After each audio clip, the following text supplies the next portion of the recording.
عزیزان گرامی وقار، میں بات کل ملا کر کے یہی عرض کرنا چاہتا ہوں، وہ جو نہ ہو تو کچھ نہ ہو۔ ہماری زندگی کا سارا دار و مدار مصطفیٰ کریم صلی اللہ علیہ وسلم کی ذات سے ہے، اور نبی پاک صلی اللہ تعالیٰ علیہ وسلم کی محبت دل میں اتنی بساؤ کہ صحابہ کرام رضوان اللہ تعالیٰ علیہ مجمعین نے جیسے ہمیں سکھایا ہے، جیسے ہمیں تعلیم دی ہے۔ آپ کو پتا ہے، دو چیزیں میں آپ کو بتا دوں گا معیار کیا ہونا چاہیے۔ دو چیزیں ہیں، ایک صحابی حضرت انس بن نزیر رضی اللہ تعالیٰ عنہ، حضور پاک صلی اللہ تعالیٰ علیہ وسلم کے رازدار صحابہ میں سے ایک ہیں۔ راز کی باتیں حضور اکرم صلی اللہ علیہ وسلم ان کے ساتھ شیئر کیا کرتے ہیں۔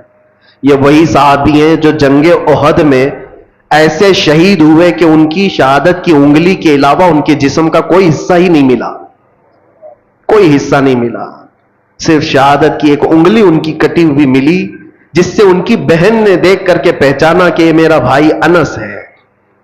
وہ صحابی کی بات کر رہا ہوں۔ جوانی کا عالم ہے، اور جوانی لوگ تو سمجھتے ہیں انگارے کا نام ہے، اندر خواہشات کا ایک طوفان ہوتا ہے، الگ الگ سب کی جوانیاں ہوتی ہیں، لیکن وہ صحابی رسول جس سے بے پناہ محبت کرتے تھے، عشق کرتے تھے، ان سے شادی بھی کر لیا، نکاح کر لیا، بیوی سے بے حد محبت کرتے تھے، جائز محبت ہے، شادی بھی کر لیا، اور بیوی سے بہت لگاؤ تھا، جس کو کہتے ہیں عشق کے درجے کی محبت ہے، تو بیوی ہے اور بہت زیادہ محبت کرتے، اور وہ بھی محبت کرتی۔ ایک دن اللہ کے نبی صلی اللہ علیہ وسلم حضرت انس بن نزیر کے گھر تشریف لائے۔ جب بیٹھے تھے وہ حضرت انس کے ساتھ، مکہ کا ایک قاصد آیا ایک خط لے کر کے حضور پاک صلی اللہ تعالی علیہ وسلم کے پاس، مکہ کے حالات بتاتے ہوئے قاصد نے خط دیا۔ حضور صلی اللہ علیہ وسلم نے انس بن نزیر سے کہا، پڑھو خط میں کیا ہے، سناؤ۔ انس بن نزیر نے پڑھ کر کے سنایا، اس میں مکہ والے جنگوں کی جو تیاریاں کر رہے ہیں اس کے سارے معاملات لکھے ہوئے تھے، کہ مکہ والے مدینے کے اوپر اٹیک کرنا چاہتے، حملہ کرنا چاہتے،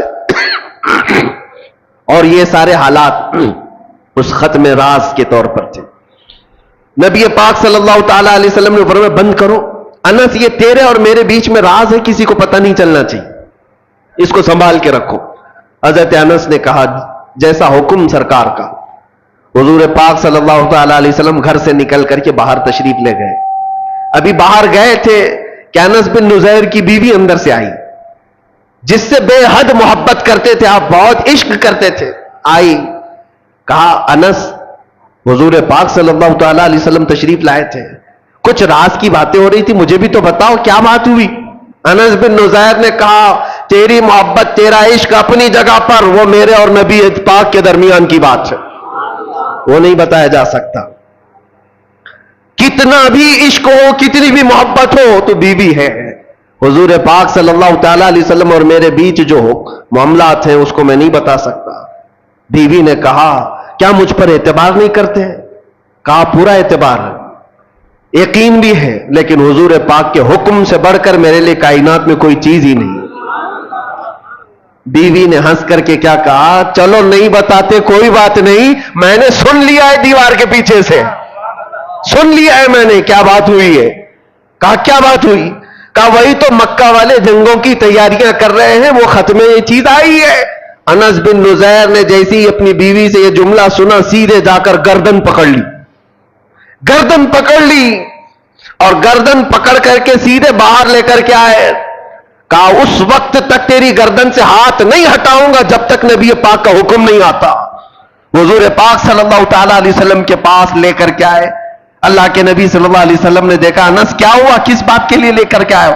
کہا، آقا، میں مجرم نہ ٹھہرایا جاؤں، آپ نے فرمایا تھا راز کی بات ہے، میں حفاظت کر رہا تھا، میں نے کسی کو نہیں کہا، لیکن دیوار پیچھے سے میری بیوی نے سن لیا، اور جب مجھے خبر ہو گئی کہ اس نے سنا ہے، میں اس کی گردن پکڑ لیا ہوں، اگر سرکار کا حکم ہو تو میں یہاں ختم کر دوں یہ سارا معاملہ، تاکہ میں کل جرم میں نہ پکڑا جاؤں کہ نبی پاک کے راز کو افشا کرنے والا انس ہے، اپنی بیوی کی محبت کے چکر میں اپنے نبی پاک کی محبت کو داؤ پہ لگا دیا، یہ بات نہ ہے، اس لیے گردن پکڑ کر کے لایا ہوں۔